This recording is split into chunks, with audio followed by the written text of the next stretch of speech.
Welcome to smart studies for success. आज हम discuss करेंगे हिंदी साहित्य के 25 इम्पॉर्टेंट क्वेश्चन। ये क्वेश्चन ऐसे हैं जो टीजीटी, पीजीटी, केवीएस जैसे एग्जाम के लिए बहुत ही इम्पॉर्टेंट हैं और ये क्वेश्चन किसी न किसी एग्जाम में आए हुए हैं। अगर आपने हमारा पहला प्रैक्टिस सेट नहीं देखा है तो लिंक नीचे डिस्क्रिप्शन में है, आप ज़रूर देखिए। चलिए शुरू करते हैं। पहला क्वेश्चन है, निम्न में से कौन सी रचना एवं रचनाकार का युग्म सही नहीं है? तो यहाँ हमारा चौथा क्वेश्चन सही होता है। ये भाव विलास केशव दास ने नहीं लिखा है। भाव विलास के रचनाकार हैं देवदत्त। आगे बढ़ते हैं। प्रबोध पचासा ग्रंथ के रचयिता कौन है? तो इस क्वेश्चन का सही आंसर है डी, चौथा नंबर, पद्माकर। प्रबोध पचासा ग्रंथ के रचयिता पद्माकर हैं और पद्माकर रीतिकाल के अंतिम कवि हैं। आगे बढ़ते हैं। रीतिकाल को अलंकृत काल किसने कहा है? रीतिकाल को अलंकृत काल नाम किसने दिया? तो इसका राइट आंसर है तीसरा, मिश्रबंधु।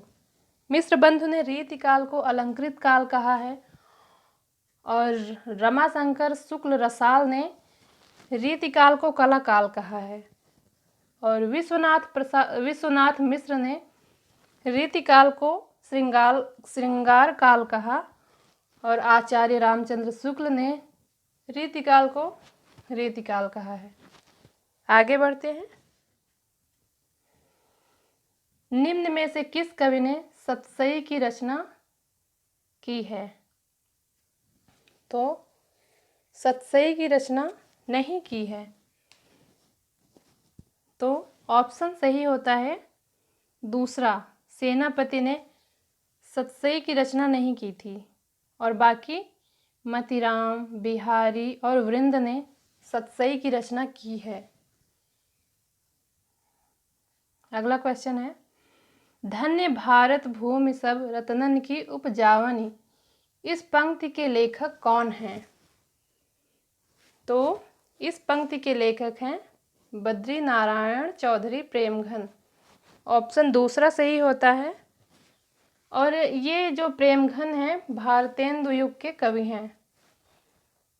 अगला क्वेश्चन, भारतेंदु ने यात्रावृत्त संबंधी कौन सी रचना लिखी? तो यहाँ ऑप्शन सही होता है सरयू पार की यात्रा। भारतेंदु ने यात्रावृत्त लिखा है सरयू पार की यात्रा और इनका एक यात्रा वृत्तांत है लखनऊ की यात्रा और मेहदावल की यात्रा। और आगे बढ़ते हैं। तदीय समाज से किसका संबंध था?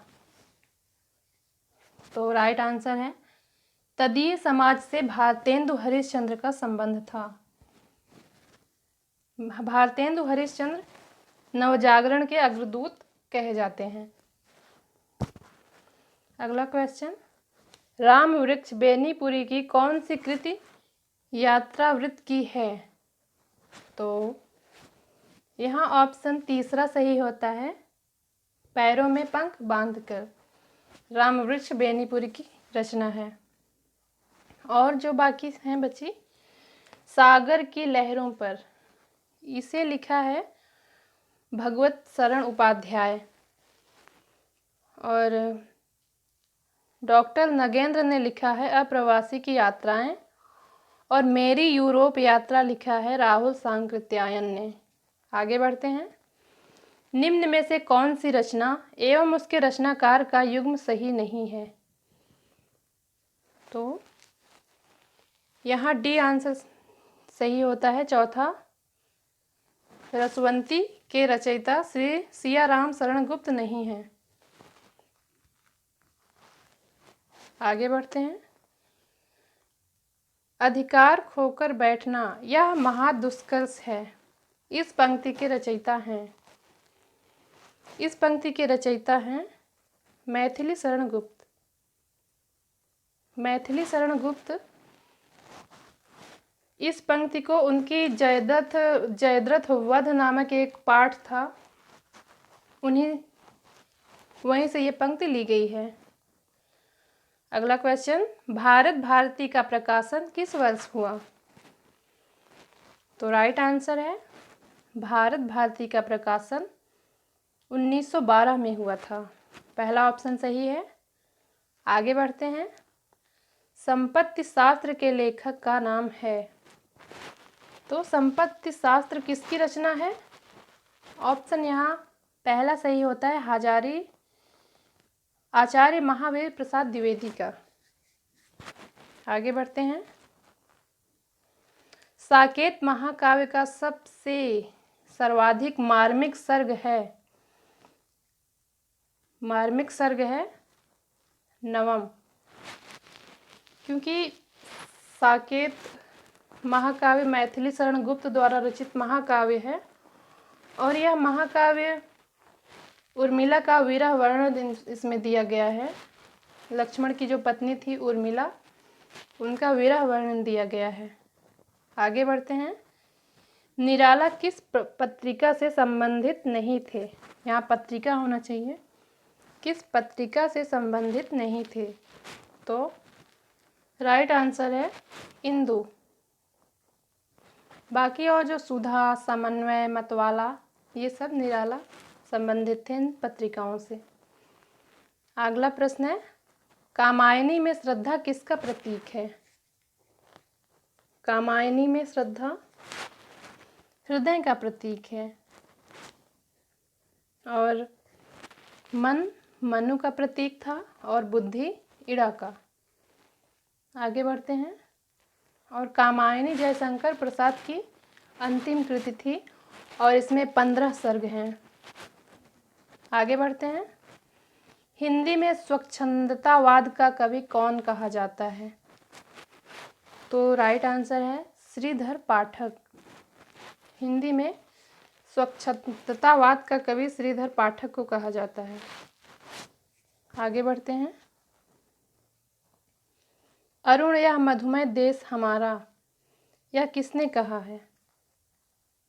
तो राइट आंसर है तीसरा, कार्नेलिया। यह पंक्ति जयशंकर प्रसाद की रचना उनके नाटक चंद्रगुप्त से ली गई है। आगे बढ़ते हैं। छायावाद को स्थूल के प्रति सूक्ष्म का विद्रोह किसने कहा है? राइट आंसर है डॉक्टर नगेंद्र ने छायावाद को स्थूल के प्रति सूक्ष्म का विद्रोह कहा है।